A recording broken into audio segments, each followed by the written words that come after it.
Assalamu alaikum, құрметті қажы, ағалар, апалар, бауырларым, қарындастарым. Аллаху субхану ва таала кешегі Арапаттағы тұрған дуаларымызды қабыл қылсын. Міне Мұздалифада түнедік. Міне жамаратта бүгін біз шайтанға тас лақтырдық. Бұның барлығы келе жатқан, міне Ибрахим алейхиссаламнан келе жатқан бұл игі амалдар.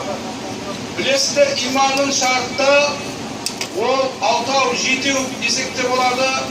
Әрбіріміз иманға келгенде айтамыз: аманту биллахи ва малаикатихи ва кутубихи ва расулихи ла нуфарриқу байна аманту биллахи ва малаикатихи ва кутубихи ва расулихи вал яумил ахир вал қадари хайрихи ва шаррихи мин Аллахи таала вал баъси бадал маут. Иман келтірдім Аллах Таалаға, періштелерге, оның кітаптарына, пайғамбарларына, қияметке, тағдырге, өлгеннен кейін қайта тірілуге. Бұл бүкіл пайғамбарлардың сенімі.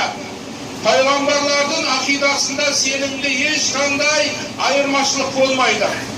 Міне бұл пайғамбар Мұхаммад Мұстафа саллаллаху алейхи ва саллам пайғамбарлардың соңы.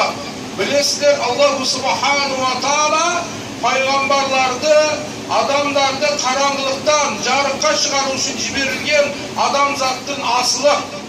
Оларда бола тұрған қасиет, шындық, аманат, таблиғ, дінді жеткізу.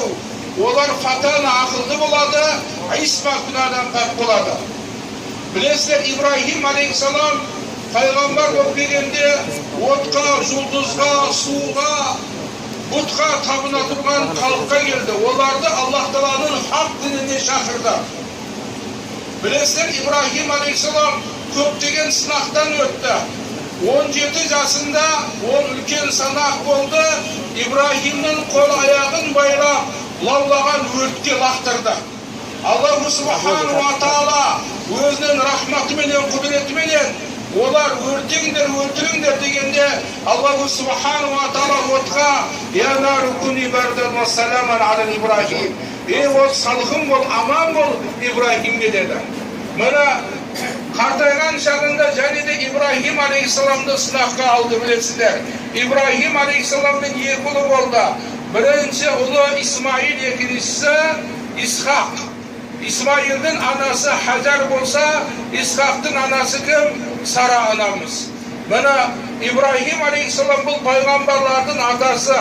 Исмаилден пайғамбары Мұхаммад Мұстафа саллаллаху алейхи ва саллам дүниеге келсе, Исхақтан Яқуб келді. Яқубтан 12 бала, одан не Бани Исраил дейді, Яхуд дейді. Ол жерден көптеген неғылды пайғамбарлар шықты. Ибрахим алейхиссаламның Құран-ы Кәрімде дұғасы бар: Аллах Таалаға мақтаулар болсын, қартайған кезімде маған не перзент берді? Исмаил мен Исхақты берді. Білесіздер, Байтулланы да қайтынан орнына тұрғызған Ибрахим менен кім? Исмаил алейхиссалам. Аллаху субхану ва тааланың бұйрығыменен өзінің әйелі Хажар анамыз менен Исмаилді осы Байтулланың жанына қалдырғанын білесіздер. Және де осы үйді соққанын білдіресіздер.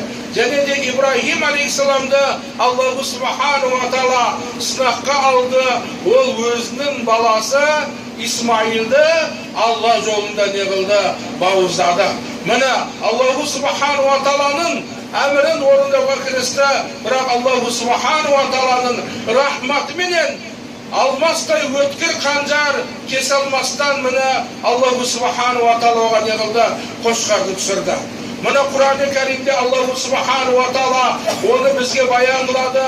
Қартайған шағында жүрегінің жемісі болған, көзінің қуанышы болған перзентін Алла жолында бауыздаған ол түсінде көреді. Сонда Исмаилді алып неге шығады? Осы мынау жамаратқа, біз жаңағы жамараттан өткен жерге Минаға қалай алып жүреді. Сонда Иблис лағнатулла бұл жаңағы бұл сынақтан өтсе өте үлкен сынақ. Бұдан тосу үшін жаңағы Хажар анамызға келеді дейді.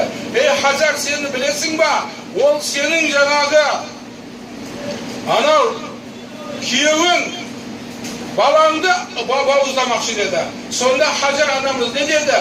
Бұл біздің аналарымызға, әйелдерімізге өнеге. Не деді? Саған қарағанда әкесі ол мейірімді деді. Әгер Аллах Тағаланың әмірі болса, біз Аллах Тағала жолында біз құрбанбыз деді, отбасымыз банда деді. Соған келіп не қылды? Исмаилға уасваса қылды. Сенің әкең сені бауыздамақ деді. İsmail onu lanatullah'a taslaktırdı. İbrahim'e geldi. İbrahim de sol şeytanға taslaktırdı.